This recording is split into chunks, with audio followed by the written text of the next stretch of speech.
நம்ம என்ன பார்க்க போறோம்னா 10th மேக்ஸில் சாப்டர் 1ல் எக்ஸசைஸ் 1.1 பார்க்க போகிறோம். 1.1ல் ஃபஸ்ட்டு சப்டிவிஷன் என்ன கொடுத்துருக்காங்க, ஏ செட் கொடுத்துருக்காங்க, பி செட் கொடுத்துருக்காங்க. நம்ம என்ன கண்டுபிடிக்க போகிறோம், ஏ கிராஸ் பி. அப்போ ஏ கிராஸ் பி எப்படி எழுதுவீங்கன்னா, ஏ செட்டில் உள்ள எலமெண்ட் பி செட்டில் உள்ள எலமெண்ட் என்ன பண்ணணும், ஆர்டர் பேரில் எழுதுவீங்க, வேறு ஒன்றும் இல்லை. ஓகேவா, எழுதலாமா?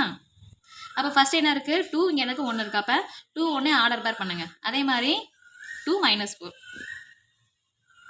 நெக்ஸ்ட்டு -2 1 -2 4 -4. Next 3 1 3 -4.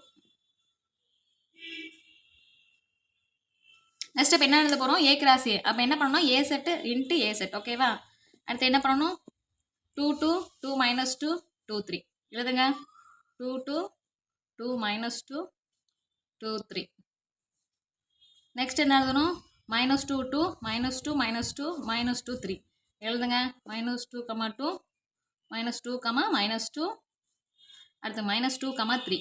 நெக்ஸ்ட் என்ன எழுதணும், 3 2 3 -2 3 3 3 2 3 -2 3 3. அவ்வளோதான். அடுத்து என்ன எழுத போகிறோம், B cross A. B cross A first என்ன எழுதணும், பி கிராஸ் ப்ராடக்ட் போட்டு அடுத்து ஏ செட் எழுதணும். அப்போ 1 2 அடுத்து 1 -2 1 3. அப்போ 1 2 1 -2 1 3. நெக்ஸ்ட் என்ன எழுத போகிறோம், -4 2 -4 -2 -4 3 எழுதுங்க. -4 2 -4 -2 அடுத்து -4 3. அவ்வளோதான்.